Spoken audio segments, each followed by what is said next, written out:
હું Hiralal ચન્નાભાઈ marketing yard વેપારી એસોસિએશનના પ્રમુખ બોલું છું.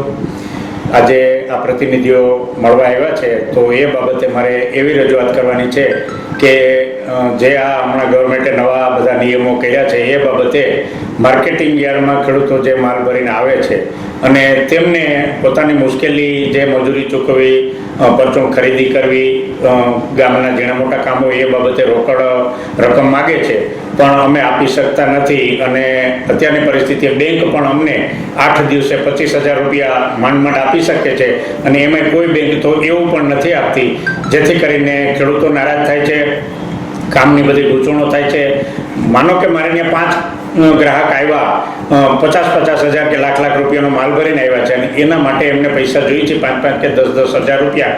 તો 5 ખેડૂતનો હિસાબ કરું તો 25,000 રૂપિયા થાય કે 50,000 રૂપિયા થાય. હવે એ હું આપી ન શકું, બેંક મને આપતી નથી. તો આવી રીતે ખેડૂતો ખૂબ પરેશાન થાય છે. અમે વેપારીઓના અમારા ધંધા પણ રોકાય છે અને નારાજગી ઊભી થતી જાય છે. બેંકો એમ કહે છે કે અમને ઉપરથી પેમેન્ટ મળતું નથી, વ્યવસ્થા નથી. તો આ માટે કંઈ પણ જે જવાબદાર અધિકારીઓ હોય એ યોગ્ય નિર્ણય કરે. અને માર્કેટિંગ યાર્ડ એ ગવર્મેન્ટની એક એવી ઊભી કરેલી સંસ્થાઓ છે કે વ્યાજબી ભાવ, ખરો તોલ અને રોકડા નાણાં. પણ ભલે બધા રોકડા નાણાં ન મળે, ખેડૂતો આજે સમજીને ચેક સ્વીકારે છે, પણ થોડી જે એની જરૂરિયાતો હોય કે એને મજૂરને દેવાનો હોય, રસ્તામાંથી થોડી ઓછી રકમની કાંઈ દવાઓ લઈ જવાનો હોય, એમ કરીને 5-10 હજારની જરૂરિયાત હોય અને આજે અમારી સાથે વર્ષોથી સંકળાયેલો હોય ને અમારી પાસે માગે અને અમે આપી ન શકીએ. અમારી પાસે પૈસા બેંકમાં હોવા છતાં બેંક અમને આપતી નથી, અમે ખેડૂતોને આપી નથી શકતા. હવે આજે દરિયાકાંઠાના છેવાડા ગામના ખેડૂતો આવતા હોય અને નારાજ થઈને જાય, એમને થોડું મોટું વાહન ભાડું, રિક્ષા ભાડું છે કે ટેમ્પાનું ભાડું ચૂકવવાનું હોય, તો આ બાબતે અમારે શું કરવું? 8 દિવસે અમને 25,000 કે 24,000 રૂપિયા મળે છે કે 50,000 મળે છે.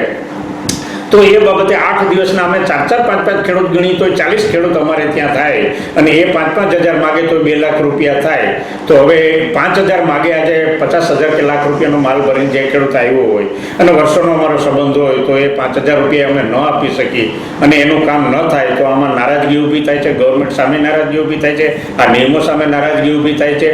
તો આ જે જવાબદાર અધિકારીઓ હોય એ યોગ્ય નિર્ણય કરે. અને અમારા માર્કેટિંગ યાર્ડમાં ફક્ત ને ફક્ત ખેડૂતોના માલનું વેચાણ ને કામકાજ મોટે ભાગે થતું હોય તો એક યાર્ડના વેપારીઓને કંઈક વિશેષ સુવિધા આપે, વધારે પૈસા ઉપાડવાની સગવડતા બેંકોમાં કરી આપે તો આ બધું વ્યવસ્થા સારી રીતે સચવાય.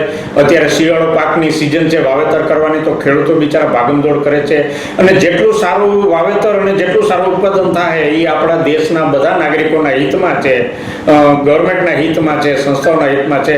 અને નાનામાં નાના મજૂર માણસે આજે એમાંથી એની રોજી રડી ખાય છે. જ્યારે આપણે ખેત ઉત્પાદન થાય છે, ત્યારે દુષ્કાળ પડે ત્યારે આપણા બધા ધંધા રૂંધાઈ જાય છે. તો એક સારું ઉત્પાદન થાય, ખેડૂત મહેનત કરવા તૈયાર છે.